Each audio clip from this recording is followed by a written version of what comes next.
name's Conor Woodman. I used to be a market analyst in the City of London, working on deals worth hundreds of millions of pounds. But I'd had enough of e-business done on a computer screen, so I quit. I'm really happy. I want to get out and test myself in real markets, haggling face-to-face with hardened traders. 12,000. Ooh, it's a bit too low, too low. 32,200. 32,200? Yeah. Got it. So forget the economic doom and gloom. I think I can make money and have a great time trading my way around the world. It's the way people used to do business, buying something and travelling with it and selling it in another place. This is exactly what it's all about. I've taken 25 grand from the sale of my flat to invest in all kinds of products. Animal. There's thousands of camels here. There's camels over there, over there, over there. Everywhere you look, there's camels. Mineral. Deal. What have I done? And vegetable. Tastes like tuna for breakfast. 75p! This has gone so badly. It's just doing my head in. It's a journey that'll take me across 4 continents and 16 countries. With any luck, I'll make some serious money. If it goes wrong, I'll lose the lot.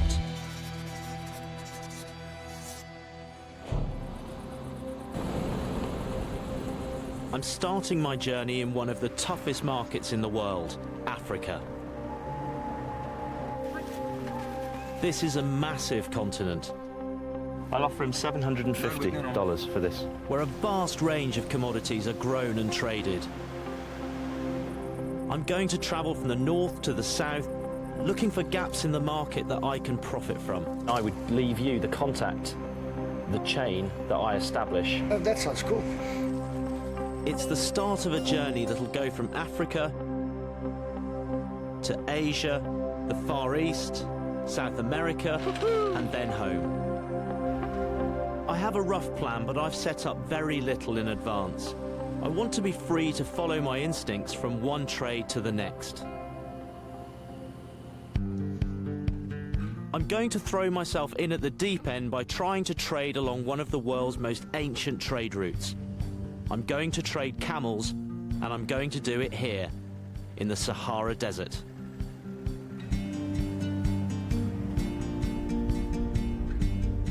I've come to the Sudan, outside the capital, Khartoum, and I've had a baptism of fire. Straight away I can tell I'm going to have to adjust to a different way of doing things. I've already been ripped off, I've been lied to, I've been taxed, I've been fined, and that's just getting my passport stamped. It's no wonder that the traders that I've come here to do business with have got a reputation for being some of the toughest and most cutthroat in the whole world. Sudan has the second biggest population of camels in Africa. It exports over 150,000 every year, and I want in on the act. Why do people buy camels? What are they used for? For meat, for Libya, and picking. They come to Sudan and buy the camels here because they're cheaper here than in Egypt. I've employed a local guide, Adam, who's going to help me get to grips with the basics of camel trading. Assalamu alaikum. He's taken me to the Khartoum livestock market. The camels here are sold for meat all over North Africa. I might not know much about the trade yet, but as a former market analyst, I'm used to doing my homework. Today, I'm not going to buy camels. I've come for a more important commodity: information. My camel is going to die, please. Please, my camel is about to die. Please buy him before he dies. Look at it. This is my chance to learn all that I can about camels.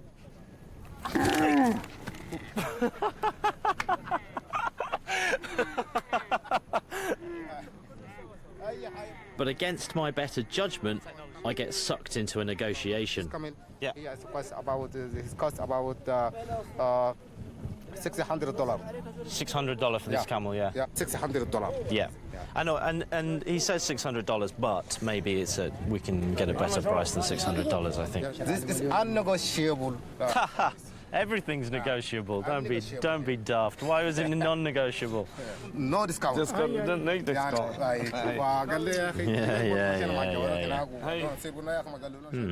I can see when it comes to making deals here, it's going to be a bit more difficult than I thought. Okay. This is Mohammed Hassan, one of the most experienced traders here.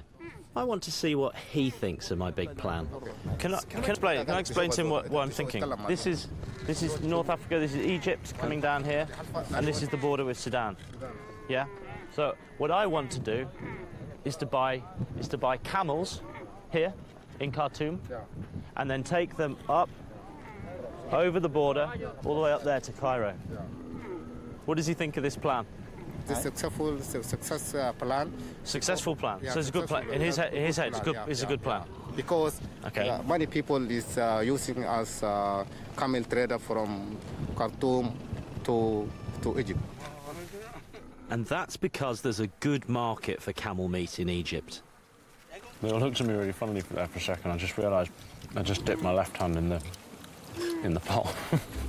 Mohammed says the affluent Egyptians will pay double for a good fat Sudanese camel. But as this is my first trade, I'm starting small. If I can get 6 camels for £2,500, I could double my money in Cairo, making a tidy profit. There's a constant flow of camels following the trade route. They're sold from village to village, with each dealer making a small profit along the way. Walking? من هنا قاعدين برضه يمشي برجلين كده. Yeah. 10 days. He's walked all the way from Kordofan, which is a 20-day walk south of here, with all these camels. He's got another 10 days to walk. One of the most straightforward ways of making money is just cut out the middleman.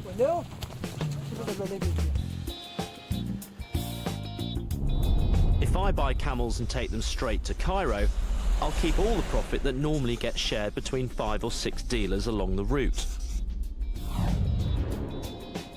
My only expense, other than the camels themselves, will be the hire of the truck. He can carry camels on this truck? Yeah. $300. $300. What if I offer him $200? 50,550 صاحب العربية موجود ده رجل الأعمال موجود. Yeah. I've set myself a deadline. I've got until midday tomorrow to buy 6 camels, then the truck will take us to Egypt. And there's a market tomorrow in a place called Dongola. See you in Dongola, mate.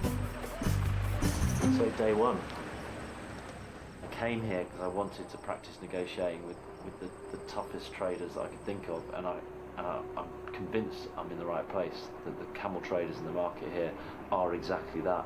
So I'm really excited to see how camels actually get traded, and to really go toe to toe with these guys fills me with a bit of dread, but it really fills me with a sense of excitement, and so I'm really looking forward to tomorrow. Tomorrow's going to be a good day.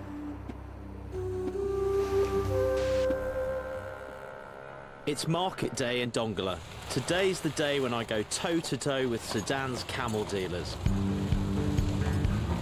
It's been said that the pursuit of money is the root of all evil. I couldn't disagree more. I think without trade and without that pursuit of wealth, no one would know anything beyond their own front door. Going out and trying to find someone to do business with is the whole reason that people interact. I'm here to buy 6 camels. A local would pay anything from $400 to around $800 for a good one. There's thousands of camels here. There's camels over there, over there, over there. There's everywhere you look, there's camels. Hopefully, I can find a few of my own. It's all about negotiating these prices down. I've got to get these camels For an average of $600, I think. the two that were yoked together, the white one and the brown one. How much for this pair of camels? How much for this pair? The market owner says he's got some good fat camels for sale. No, this is no good. I can't sell this for meat. Yeah. Small, medium, and fat. He's fat. Yes, he's good. $1,000 for both camels. Both. $1,000 now. this one, and this one. How much does he want for the two? 850. Times two. Yeah. So $1,700 Yeah. for these two camels. Yeah. That's ridiculous. It's a crazy price. I give him $1,200 now, cash. $1,200? $1,200. This is not the price.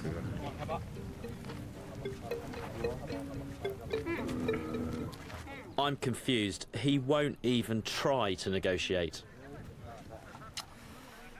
Well, guys, we're kind of up against it a little bit. But my problems are only beginning. Adam's found out the dealers are unhappy with me muscling in on their trade. He's refused to, according to his word, he said that he refused. Oh, no.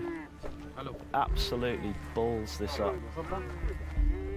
If I don't pay their inflated prices, they won't even talk to me.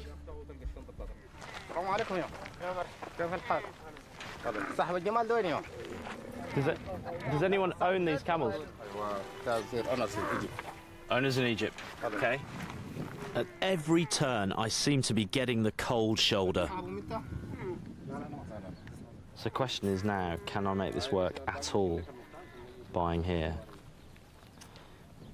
Because there's no point in going into this knowing that I'm going to lose money. Do you want to ask this man, is the owner here? Is the owner of the camels here? Are these your camels? Just when I was losing heart, a dealer willing to trade. How much? How much for this one? I'll offer him $750 for this.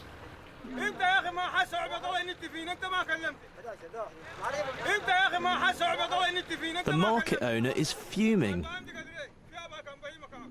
It turns out the man I'm negotiating with is his employee, and he doesn't want us to do a deal.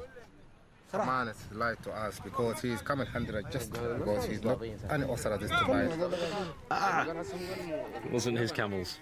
Didn't have any power to sell that camel. Complete waste of time. First question, are these your camels? First answer, yes. Real answer, no. It's clear I've underestimated camel dealer solidarity. Salam alaikum.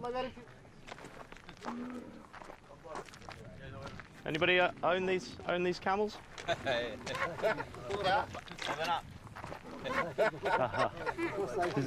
Does anyone own these camels? Does anyone own these camels, Adam? No, Camel owner. Oh, for fuck's sake, why didn't you tell me that a minute? Oh, Jesus Christ, he's just driving me insane. Driving me absolutely up the wall. Thousands of camels, and it's impossible to buy 6. Just when it can't get any worse, my truck arrives. Time's up. It's pointless trying to continue. I'm sorry, no camels. Come by. Too difficult. I give him $50 and my sincere apologies.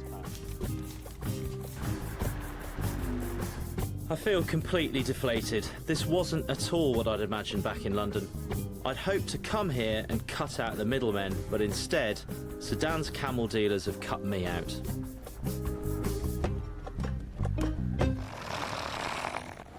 I've learnt a lesson. Don't push in on an old trade, but instead pioneer a new one. That's what I'll look to do next. So the journey begins. Totally out of my comfort zone, thrown into an extremely foreign market where I didn't know any of the rules and I didn't know any of the players. And suddenly the enormity of this journey over the next 4 months and exactly what it entails, and thinking how many things could go right, but also how many things could go wrong, suddenly struck me. It's going to be a hell of a trip.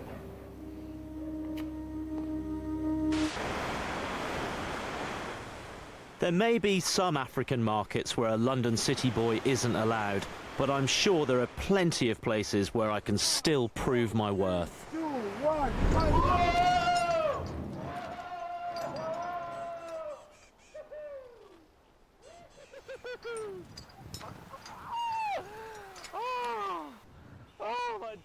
I've left Sudan and travelled 2,000 miles south to Victoria Falls in Zambia. That was an excellent way of relieving some executive stress. You know, in London you do what? You play golf, you go to the pub. Here you can jump off a bridge at Victoria Falls. Amazing.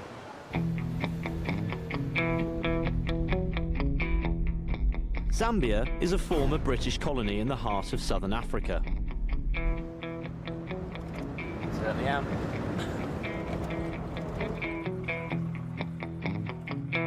It's a relatively small coffee producer, but Zambian coffee is on the verge of a boom.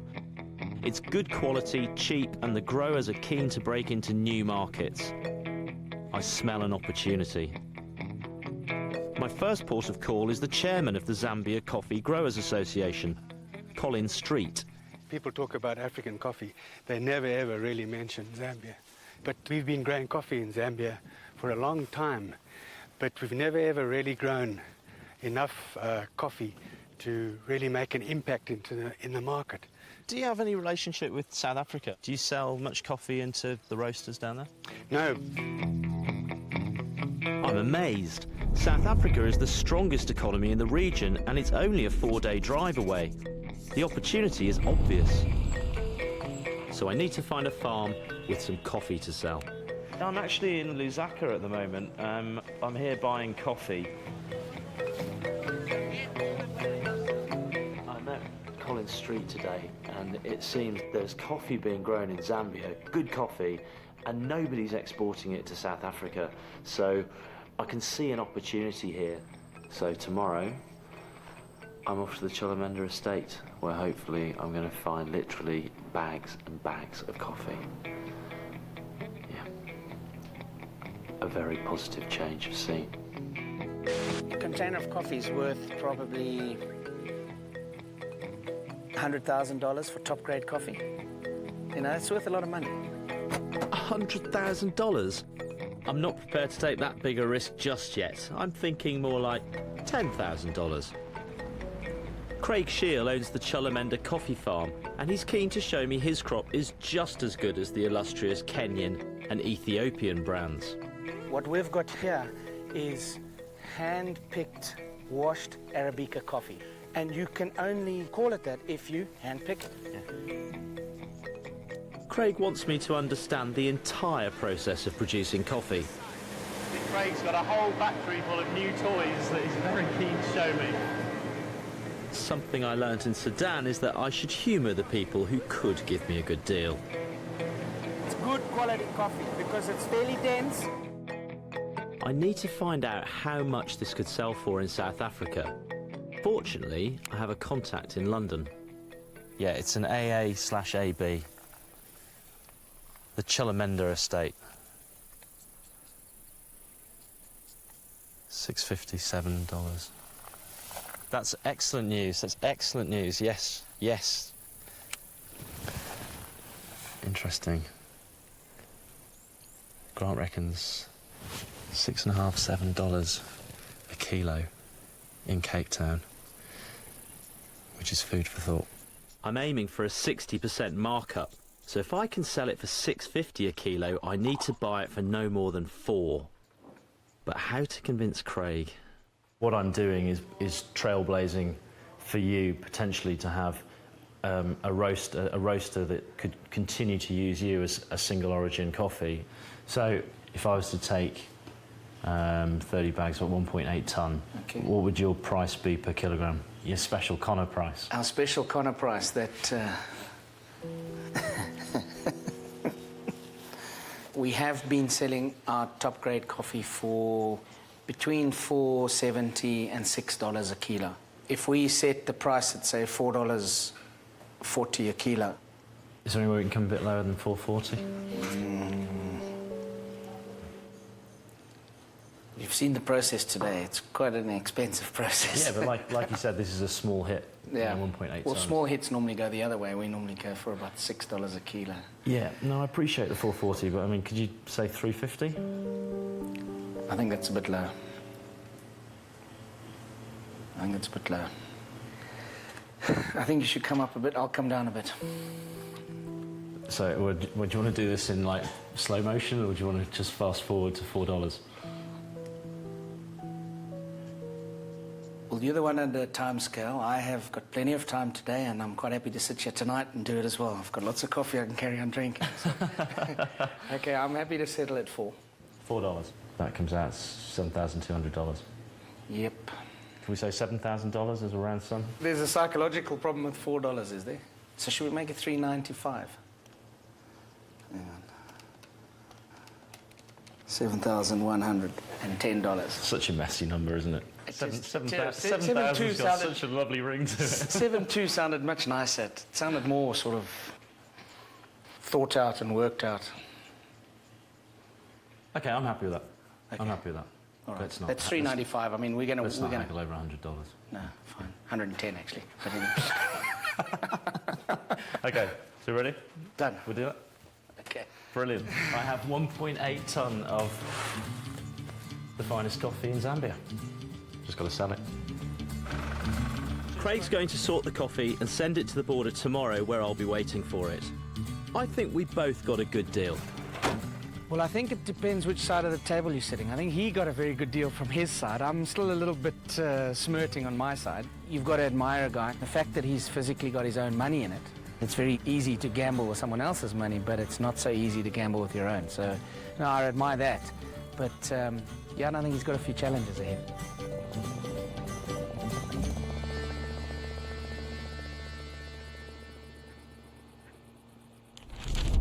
I've bought the coffee for £3,600 and done a great deal with a driver who'll take it to Cape Town for £200. If everything goes well, I'll be able to sell the coffee for £6,000 and bank my first £2,200 profit.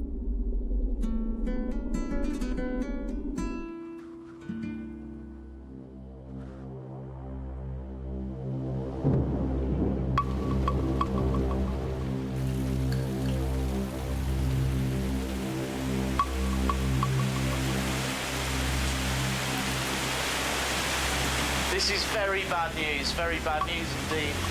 Craig phoned me about 2 hours ago to say the coffee was leaving Chulamenda and I'm due to meet it here in Livingston in the morning.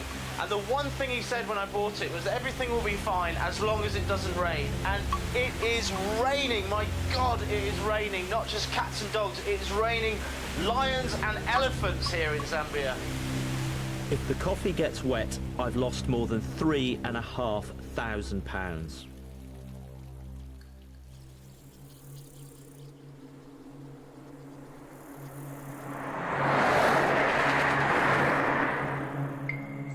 After a restless night, I'm keen to find out if it's all right. Hey, how you doing? Hi there.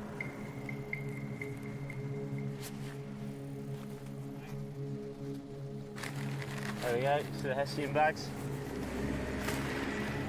Oh yeah, it feels absolutely bone dry. Whew. I was worried, because it was raining so much where we were. See you at the border. All right, mate.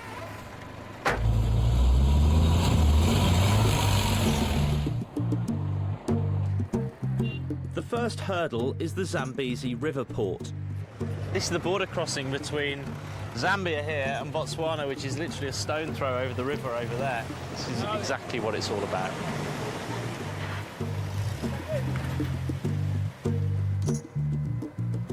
It feels very, very old-fashioned. It's the way people used to do business, buying something and travelling with it and selling it in another place.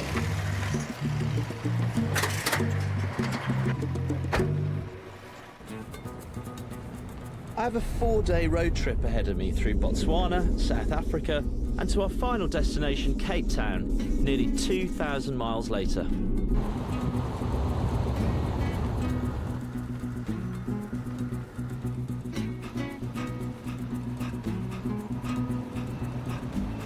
Every time we come through, you'll see elephants. You won't see one now. As soon as you promise me an elephant, we won't see one, guarantee. I'm sure you'll see one. Oh my God.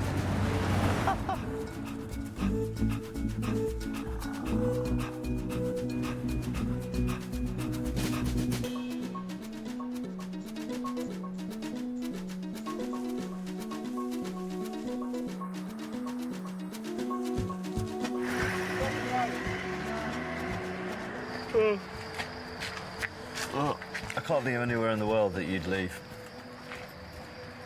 7 grand's worth of anything just in a car park. So I'm going to sleep here with the coffee.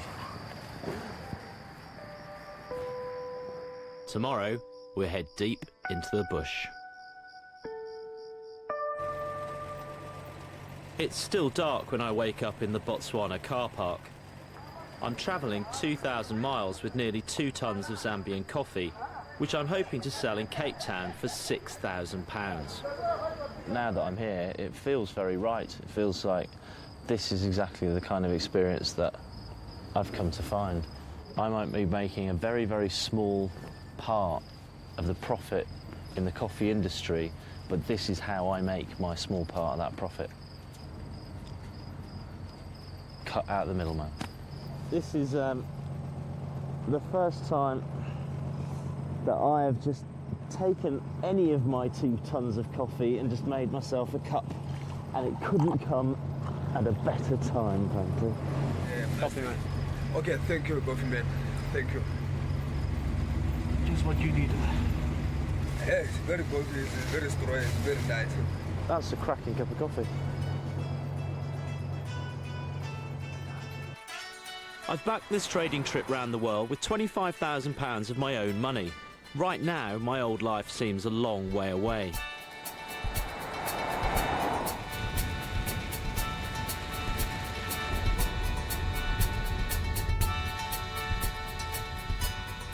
It's bad weather for transporting coffee that's very sensitive to water. I'm just checking to make sure it's... Yeah, I mean, it's still bone dry underneath. Still driving 10 hours already today, and we're still 600 kilometres from Cape Town. The South African coffee market is worth £200 million a year. I have an appointment with an exclusive roaster with a reputation for paying top whack for top coffee. Time to do some selling. The firm I'm meeting is called Origin Roasting. The boss is David.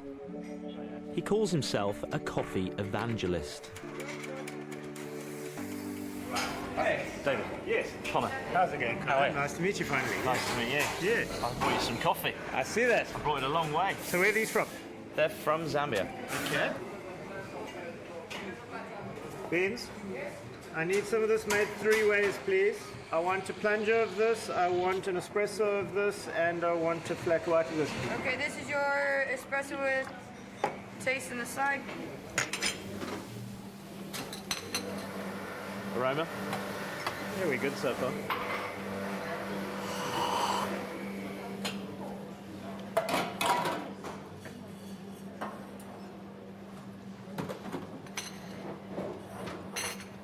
I think we've got to get Joel down here, Beans. Okay.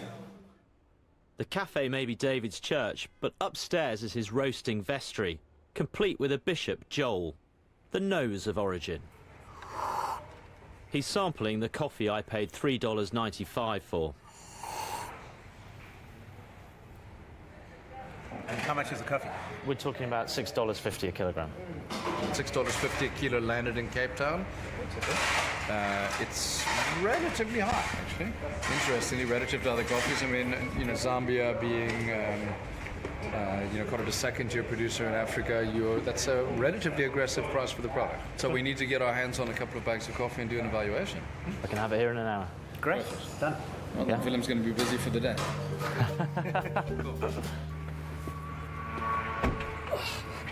It's the worst bit about delivering coffee that comes in 60-kilogram bags. And to think I used to complain about lugging a laptop round London. Stay? No. Hopefully they'll like it. For the next 24 hours, the coffee master will give my beans a rigorous examination, looking for flaws in consistency, freshness and taste.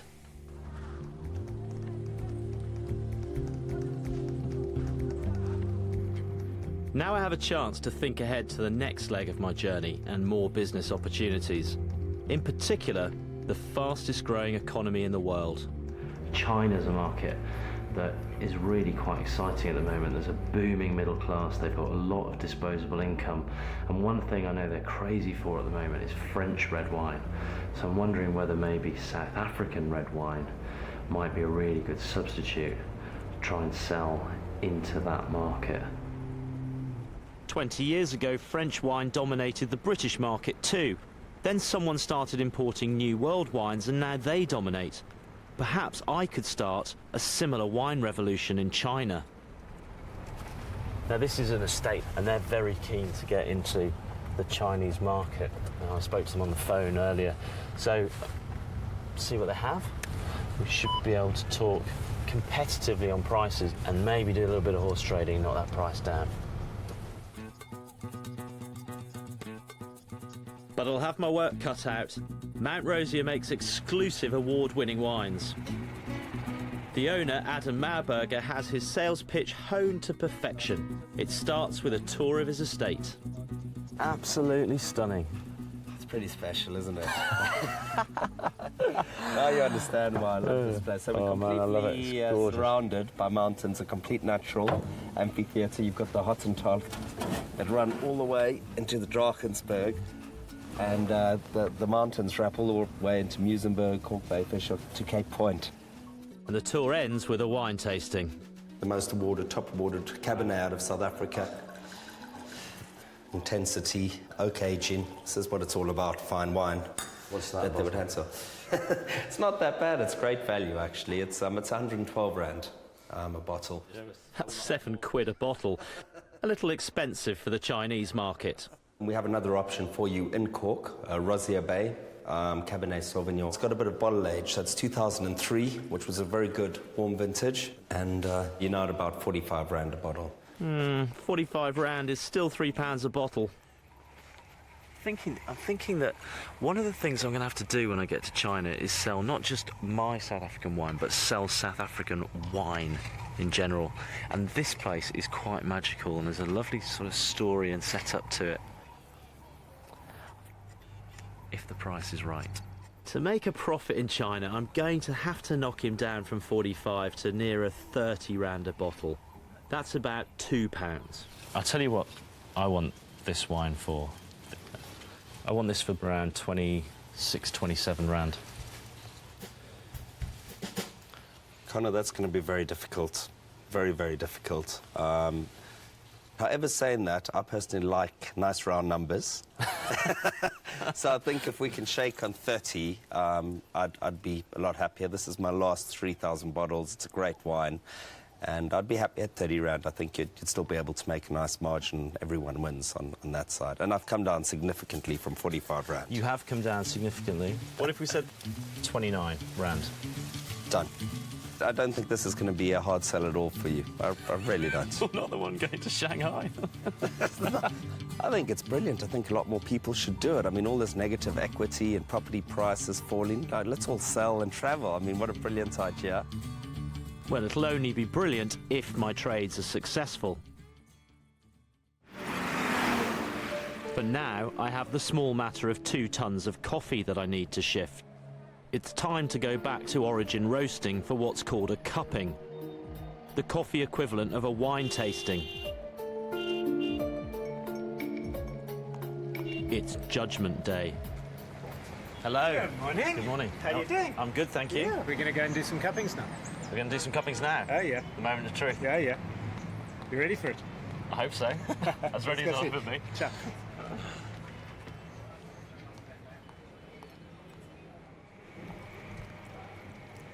So we've got exactly the same amount of coffee in every cup. Yeah.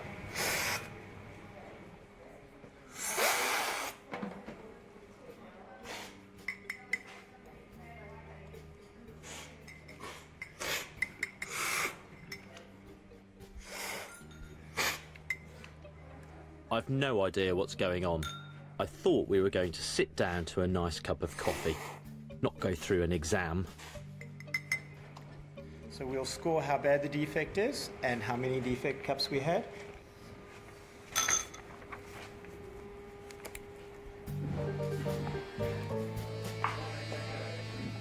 Unfathomably complex from my point of view. But extremely nerve-wracking watching it happen in front of you.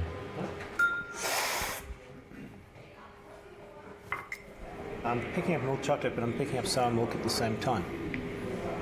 Each slurp seems to yield a different flavour for these blokes. So Connor, so we're getting some big marzipan coming off these two samples, but it's not evident in the darker roast at all. Yeah. Are you concerned, Joel? I am concerned, actually.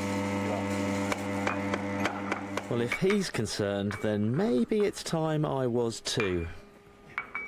The inconsistency very much gets in our way with regard to the ability to produce the cup at the level we need to produce it. As we stand now, this rate of defect actually just rules this coffee completely out for us. There's just absolutely no way. So you're looking at the New York Sea market price, but I think you're going to be trading this coffee in the $2 to $3 range. Ouch. I paid $3.95 for it. It's not a coffee for us. No. Okay, fair enough, guys. No. Oh well. Sorry. Shame. You've got a little challenge ahead of you here. Well, I'm absolutely gutted. Honestly, I mean, I thought we were really onto a winner here. I had big hopes today, but looks like I may have a problem with my coffee. The evangelist has made his damning judgment. We're rejecting coffee continuously. In fact, we reject far more than we even consider. It's a reality of our company, and I guess it's what makes us what we are. Oh, God, I feel absolutely gutted. I feel as though I've been kicked in the guts. If they're right about the price, then I'm going to make a massive loss of £1,500. That's assuming I can sell it at all. All I can do is hustle. I've got to try and find some of the other roasters in Cape Town, see what I can get rid of my coffee for. Reality quickly bites. I'm never going to sell nearly £6,000 worth of coffee door to door. My only hope is a big distributor who's agreed to meet me in 2 days' time. This has really knocked me, and I'm now worried about selling my wine in China. What if the same thing happens and nobody likes it? I need to spread my risk with some smaller trades in other countries. I'm always reaching out looking for new ideas, and one of my contacts in India has said to me that one thing that's selling really well in India at the moment are new novelty sauces. And I think I might have found just the product. The Indians have no shortage of their own chili sauces, but this company makes 100% pure stuff. And they don't have many of those in India. That's the gap in the market I'm going for. Connor, Eddie, how's it? Eddie, how are you? Well, when I was 5 years old, I had my first chili. I was sitting outside in my mum's garden, and I was eating a chili, and my mum said, "What are you doing?" I said, "I'm eating chili." You know, so it's born in me. I love it. I love hot food. I cannot imagine. I even have chili on my ice cream if I have to. I'm saying this has got Eddie Cloter is Cape Town's own chili sauce entrepreneur.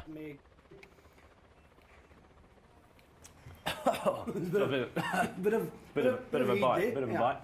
You That's taste Caribbean flavour, isn't it? very much so. Yeah. Okay, now we get to the ultimate McCoy of McCoys. Okay, the hot as hell. Here we go. This is a 10 out of 10. This one we call a 12 out of 10.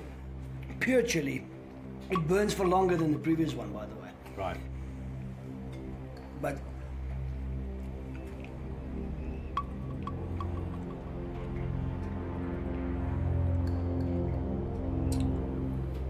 Tastes sweet first. Sweet, yeah. And then it starts burning a hole in the centre of your tongue. It does, doesn't it? Yeah.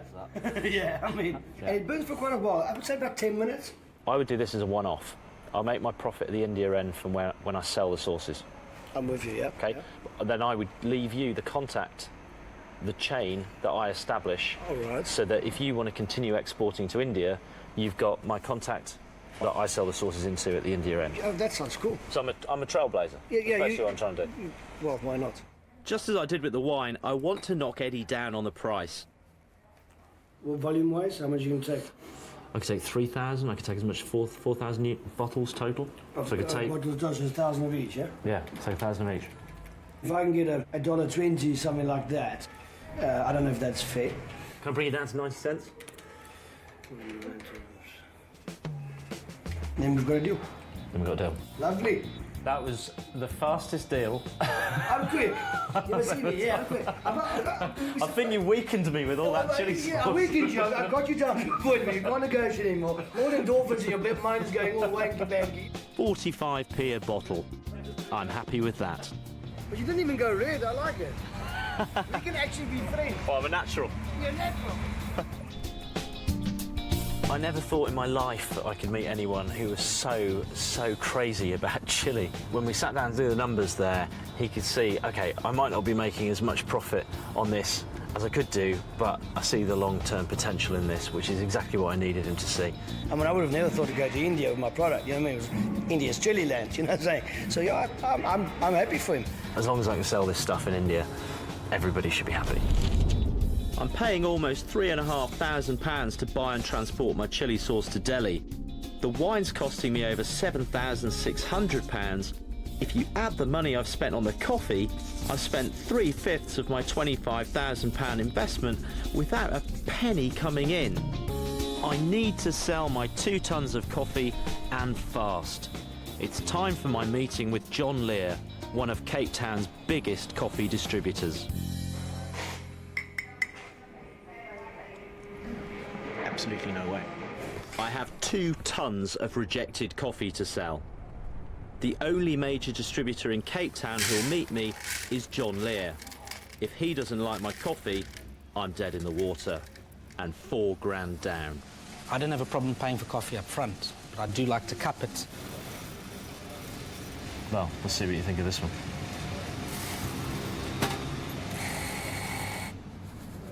$90 grams of coffee. Smells good. What's encouraging here is that John's way of cupping is make a cup of coffee the way you want to drink it, and if it tastes nice, then it's good coffee. There's none of this bloody waving spoons in and out of it and cracking crusts and filling in forms and all that kind of nonsense. The big moment's arrived. How do you always test it? Black, or do you Start off black. start off black? Then depending how you like to drink coffee, everybody tests coffee black. And then I drink it with milk and 1 spoon of sugar, and that's how it'll end up. Right.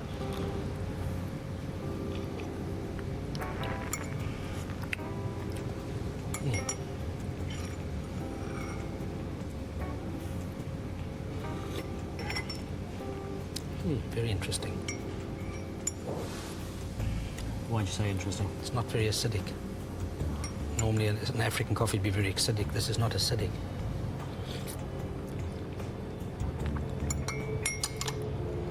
Nice. It's a good coffee. Well, I haven't bought you a pile of crap, have I? No, it isn't a pile of crap. On a scale of 1 to 10, Yeah. I'd say it's at number 7. And just in case he's wrong, John invites his mates to give a second opinion. It's really good. That's a relief to me. You get it, eh? Good coffee. No complaints. Talk turkey.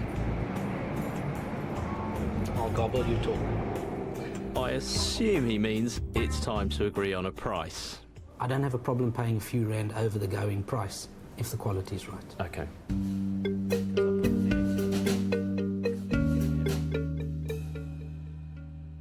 Including transport, I paid just over £2 or 30 South African rand a kilo. I'm asking for 38 rand. Is that something you can deal with? 38's a bit expensive. If you want me to take 2 bags, yes. But if you want me to take the whole lot, it has to be at a better price. What sort of price are we talking about? I'm prepared to pay 10% more, we're talking 35. Well, 36 if we round it up. Round it down, because then I'm going to take the whole lot. 36 and I'll give it all to you. I'll tell you what, let's split the difference and call it 35.50. 35.50 and you take the whole lot. Fine. Deal. Deal done.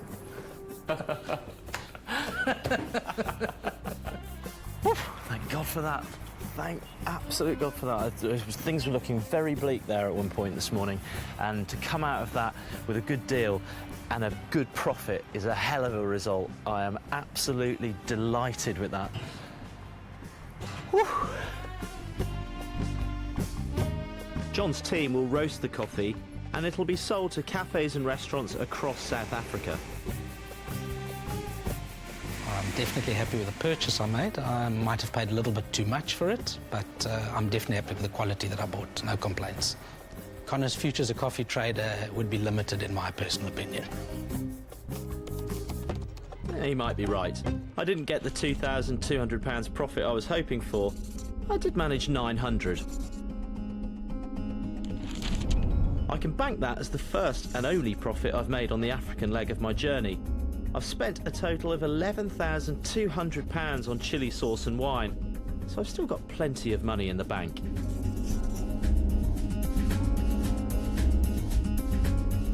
Next time, I'm going to try to boost my sales and my profits by trading across Asia. This is what he calls hot as hell. I'll find out if my sauces set India on fire.